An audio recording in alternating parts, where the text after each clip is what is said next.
Tondreau, maire de North Miami, a été libérée sous caution.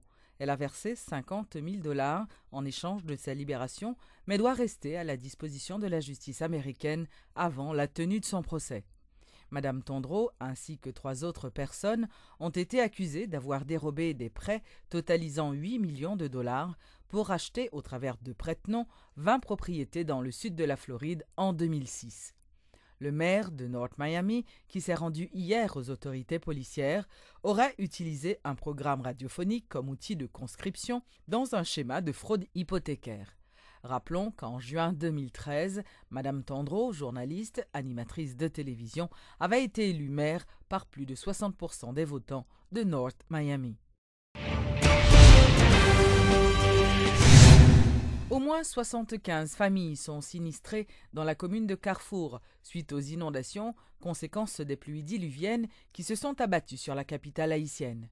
Le maire de cette commune, Jude Édouard, a lancé un appel aux autorités concernées afin de prendre les dispositions nécessaires. Moi, je pense que c'est une véritable préoccupation aujourd'hui pour l'Ouest, pour la zone métropolitaine de Port-au-Prince, pour gagner en phase qui mettait sous situation environnementale précaire Carrefour.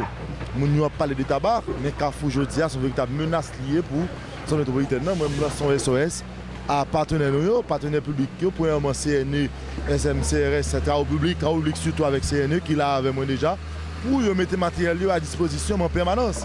Mais menace pluie, je dis à ce Carrefour sur l'Ouest, là, encore imminente. Nous regardons la situation et Safiko dit qu'il est là, on courage pour faire la mairie pas justement pas de matériel qui peut le faire et plusieurs démarches pour de gens aboutir parce que pas assez de matériel dans le pays. Et je pense que par rapport à un gouvernement qui travaille sur question cyclone, question catastrophe, présence du gouvernement, c'est le moment idéal pour chaque mairie de parc automobile, pas de parc engin lourd. Je pense que je dis il faut que tu aies gagné, on mise à disposition de matériel, de CNE, de travaux publics dans chaque mairie l'Ouest, en particulier Carrefour.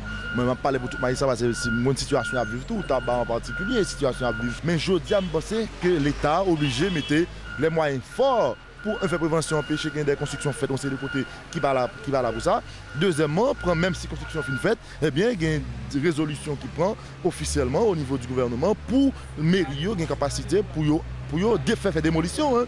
Démolition parce que finalement ces cadavres nous allons compter par dizaines, par milliers. Et je pense que la meilleure façon pour gérer, c'est par la prévention.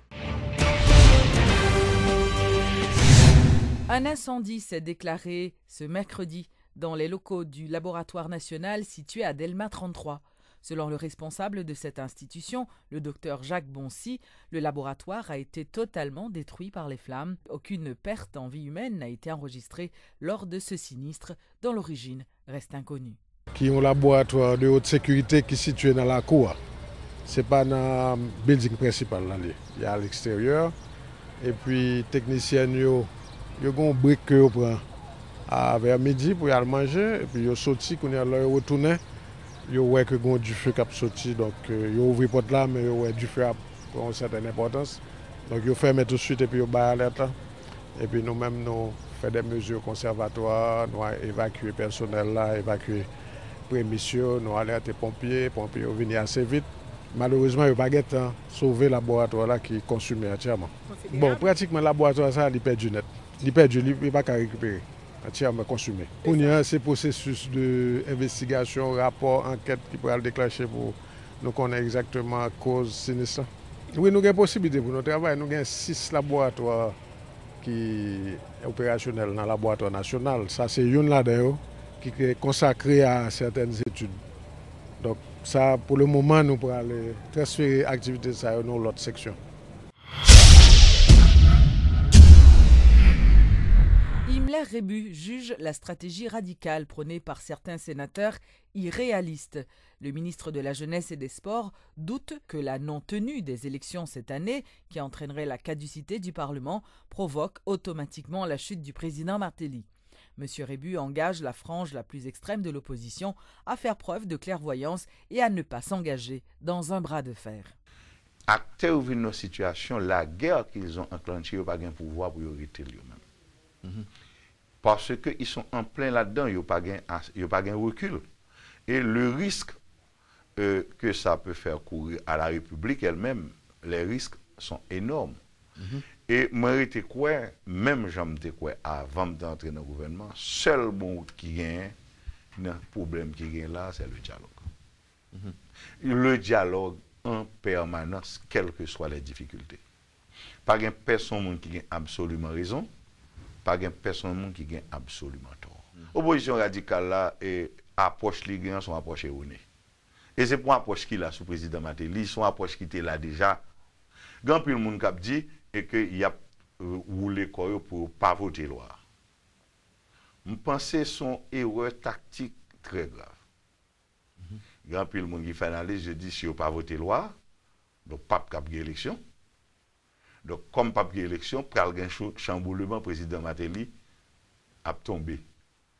Moi-même moi dit notre capacité d'analyse politique, c'est le risque maximum. Moi-même, si je suis dans le Sénat de la République, je ne vais pas prendre.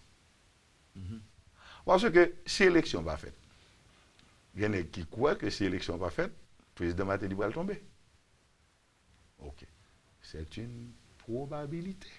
S'il ne va pas tomber, ça va passer. À combien de pourcentage? C'est une probabilité. Une probabilité assez faible. Parce que conditions pour gagner, ça le type renversement, ça n'est pas politiquement réuni. Suivant analyse. Maintenant, si le président Matéli va tomber, ça va le passer. On va arriver devant réalité, c'est exactement ça que tu as cherché à éviter. Il va tomber là-dedans. La position demeure inchangée en ce qui a trait à la mise en place du Conseil électoral provisoire. C'est ce qu'a précisé l'un des membres de ce nouveau bloc, le sénateur Websner Polycarpe.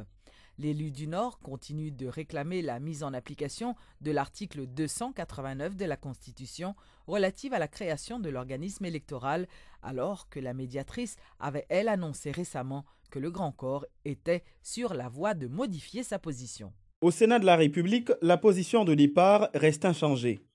Aucune évolution en ce qui concerne la demande d'application de l'article 289 en vue de la mise en place du Conseil électoral provisoire. Une précision de l'un des membres du fameux groupe des 6 sénateurs que l'exécutif perçoit comme un véritable élément de blocage. Pour le sénateur Websner Polycarpe, le CEP récemment installé relève de la pure fiction. Aucune institution électorale n'est constituée à ce jour et à ce sujet, l'élu du Nord est formel. Pas gain conseil électoral. Pas gagner loi électorale. Pas gagner loi électorale. Pas gagner conseil électoral provisoire. Pourquoi gagner? C'est seul constituant qui baille provision pour ça. Donc laisse voler. Ironie ou absence totale d'information, le sénateur Websner Polycarpe ne dispose d'aucune donnée concernant le conseil électoral provisoire de 7 membres. Pas gain conseil électoral counière. Pourquoi gagner? Conseil électoral provisoire sont seuls. Ah bon? C'est nous qui pas prendre moi ça. Non. Le paradoxe réside dans le fait que sur les ondes de Radio Métropole récemment, le porte-parole de la médiatrice avait annoncé que le Sénat et la Chambre basse étaient sur le point de faire des concessions visant à compléter le CEP.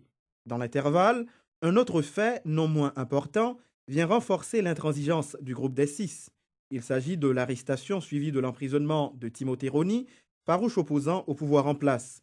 Pour le sénateur Pierre Franqui Exeus, l'acte est assimilable tant par la forme que par le fond à une persécution politique qui s'inscrit dans un contexte préélectoral. Pendant que le président, le premier ministre, dit livre à l'élection, pendant qu'on prend l'élection, on va arrêter prisonniers politiques. Donc, on va créer un ensemble de problèmes dans le pays. Donc, tout le monde connaît non seulement Timothée, c'est Lavalas. Timothée, c'est porte-parole FOPAC. Timothée, tout son futur candidat pour député lié. Donc ça veut dire que depuis qu'on y a, on commençait à arrêter candidats. Sur la route qui mène aux élections tête droite, le Sénat de la République apparaît comme un véritable obstacle aux yeux de l'exécutif. Pour le groupe des 6 sénateurs, l'exécutif met tout son poids dans la balance pour faire main basse sur les élections. Les deux camps s'observent en chien de faïence, ce qui laisse planer des doutes sur la tenue du scrutin en temps et en heure. La première édition de la Journée nationale de collecte de sang, organisée par le Programme national sécurité transfusionnelle, la Croix-Rouge haïtienne, les centres de contrôle et de prévention des maladies et le PEPFAR, aura lieu ce dimanche à Port-au-Prince sous le thème « Maman, c'est la vie ». bail sans pour sauver yo, c'est sauver la vie.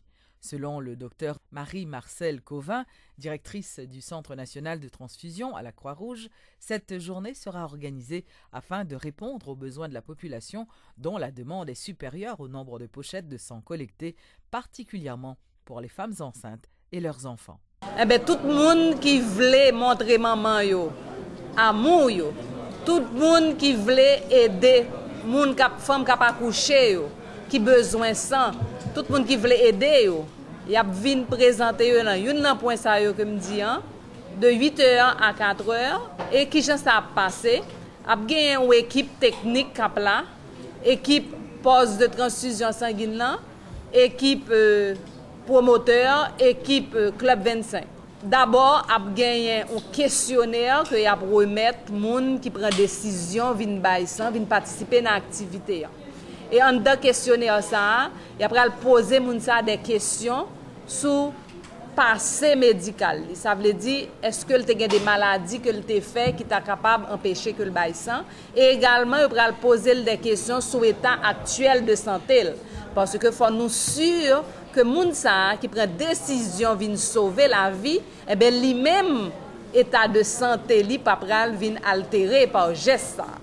Et en plus de ça, pral gonti examen médical qu'a fait côté que yo pral contrôler tension moun sa qui prend décision vient bay là, y a prend poids li, y a prend pou li pour voir comment cœur la bat, et également yo pral faire test sang pour li pour voir est-ce que le gagne quantité sang suffisant pour le capable bail sans ça pas pral venir causer un danger pour lui. Et c'est à partir de 17 ans jusqu'à 65 ans, femme ou garçon capable venir bail ça. Moun qui poko jambe bail ça et aussi moun qui habitué bail ça et qui gagne 2 mois et demi depuis le bail, il est capable de prendre décision venir bail.